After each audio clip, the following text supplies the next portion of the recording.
to question number 5. Yeah. This was like a hybrid interview. Question number 5. Where do you see yourself in the future of dance? In the future of dance, I have mentioned it like multiple times, but my main goal is to open up a dance studio.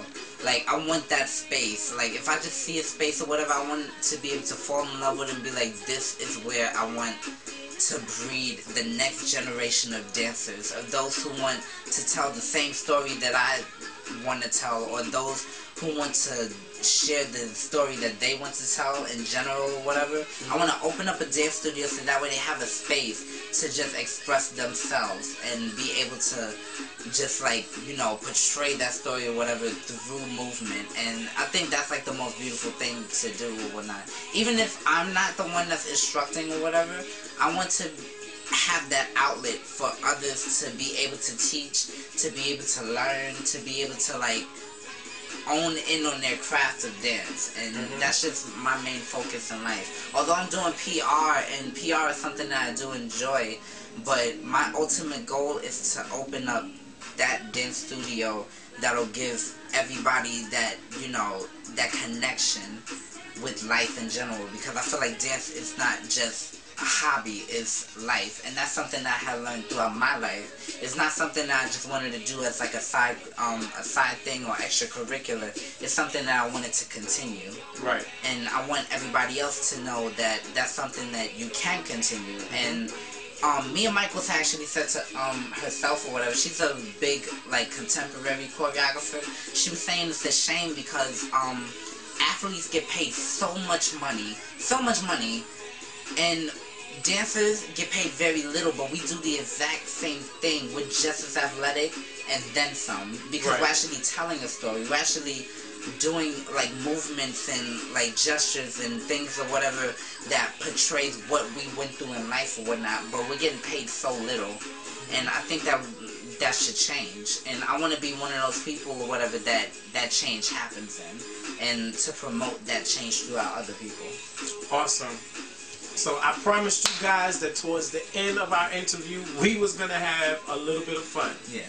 And my little bit of fun is that we're going to talk about some interesting stuff.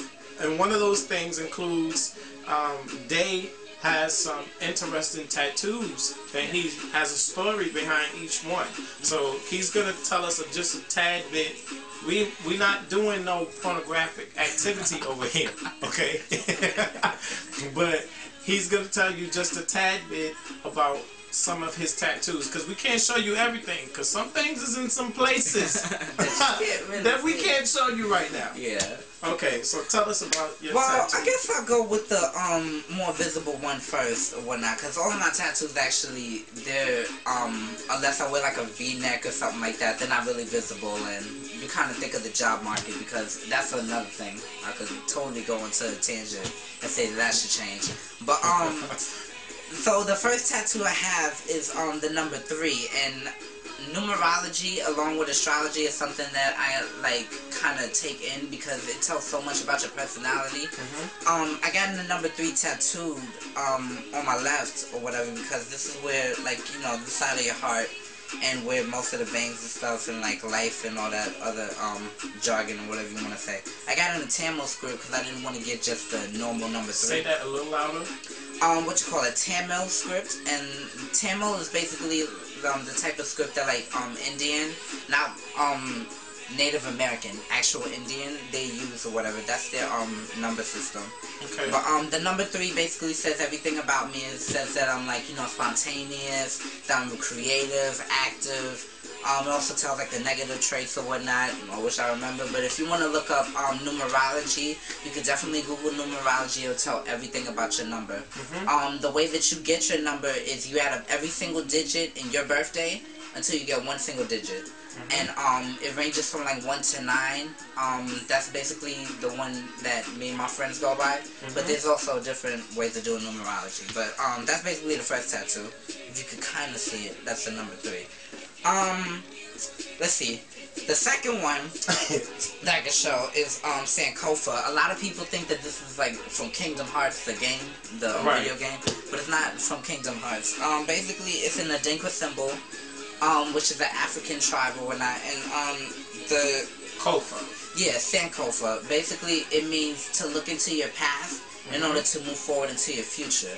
Okay. And I learned about it in Intro to Black Psychology class because I'm a Black Studies minor. There's my alpha in Sankofa, but to specifically speak about Sankofa, I believe that whatever you go through in life, you are going to learn about it, and you can take those things and mold it so that way you can shape your future.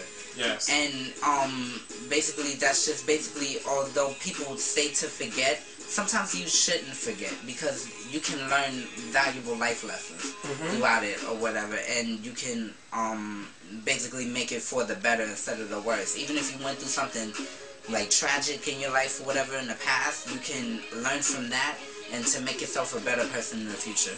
And just a side note, I'm like a big Phoenix fanatic. That's actually another tattoo in my bag. But yeah, in places we can't show you. We can't show when the sun don't shine.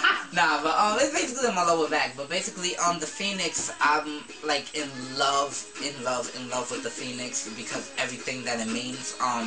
As far as dying in the fire and rising in the ashes, and the tears have healing properties.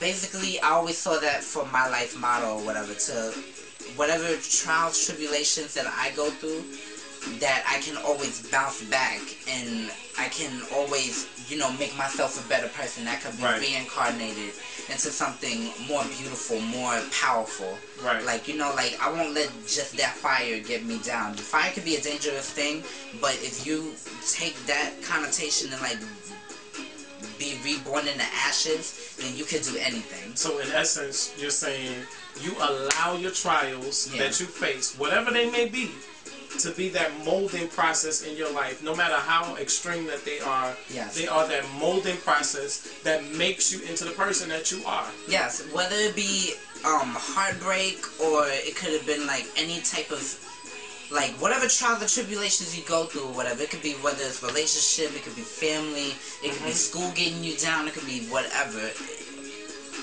You're gonna break down, but in that breakdown, it's gonna allow you to build yourself back up. And that's the way I feel that the Phoenix just embodies. And that's just something that's amazing that I think everybody, whatever religion that you are or whatever, that they should kind of look into or whatever. And I'm not to say that I'm a real religious person, I am spiritual, but the Phoenix is one thing that definitely keeps me going. Now tell us about this. He got one last tattoo that I want him to tell us about, and you could show and tell. If you're talking about this one, it's the biohazard symbol. Biohazard. Basically, if you want to get technical, biohazard actually means toxicity, or if you ever seen sharp containers in or doctor's offices, it means because that's the stuff I be seeing my little needles for my blood and all that stuff. They put it in that. Y'all know what we talking about. Yeah. In case you didn't know. But for me, like I had said, every tattoo that I have has a deeper meaning for me. So basically, with me being an Aquarius, if I haven't mentioned I have 5 tattoos, I'm gonna get a 6th one. That'll be Uranus. And basically, that's being eclectic, being kind of erratic and out of the box, and just I guess you could kind of say bipolar in a sense or whatever. Anybody who knows me, I'm a very nice person, but if you mess with me, I'm gonna keep it family friendly. You mess with me, I could kind of get the, the Dungeons & Dragons kind of going on or whatever. He's a Dungeons & Dragon. So that's basically what that represents for me. It's just the craziness or whatever that I ensue if you kind of mess with me or whatever. So it's kind of take precaution. I am a nice person, but it's not to be taken for granted. Okay. And the very final tattoo, you can't really see exactly, but it says revive from ashes, and it has a flame. Basically, it's from this poet, author Don Quixote, if I'm not mistaken. correct me if I'm wrong, anybody out there. His name is Michael Saavedra. And basically the poem is about a phoenix or whatever, and like I had said, I just gathered something that in words, it basically says revive from ashes, to like, you know, to take yourself out of your bad situation and to make it better, and to rebuild yourself. And that's just something that I thought was beautiful. Originally I was gonna have the whole entire quote go down my side, but it's actually a real long story as of why that didn't happen, because supposedly dermatology did that in the third, but I think that honestly that the tattoo artist was lazy, so I could have gotten the whole thing, but you know, things happen in a certain way. So revive from ashes, small but definitely very powerful to me. So in a nutshell, for those people out there, we're going to use that as a theme to end this whole segment.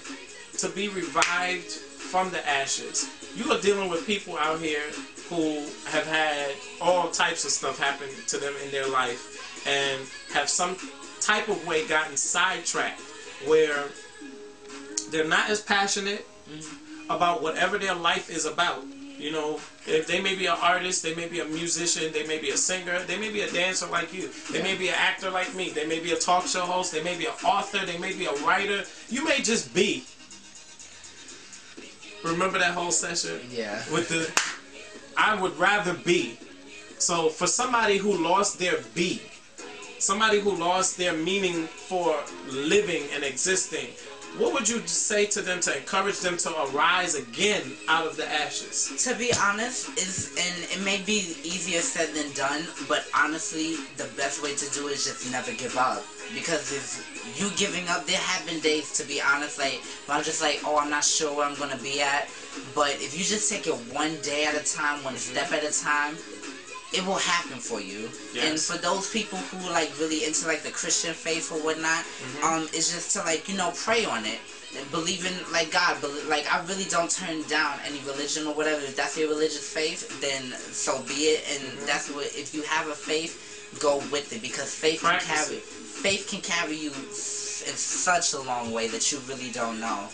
And honestly, like I said or whatever, for me it might be the phoenix, or it could be any higher power. For some people it may be Jesus Christ, it may be God or whatever. And honestly, I think all of it just connects in some way. It's to just carry on your faith and never give up, because if you give up, that's when you find that, you know, certain things just don't work out for you or whatever.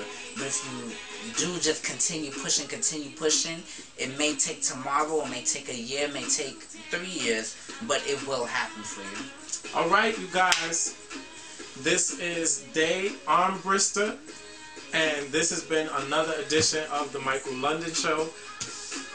I'm going to give you contacts on how you can get in contact with him. There will be a literary form of this interview. What was my experience of interviewing this dance guru and this choreographer, Dey Armbrister? I'm going to blog about this, you guys. Not just this session today, but I'm going to blog about this. And also, I'm going to provide you with ways that you can keep in touch with him, and that stems from Tumblr. Yeah, that was supposed to be a part of our fun. Yeah, actually, it was supposed to be a part of our fun. I actually do a lot of blogging, or that's in many ways or whatever. But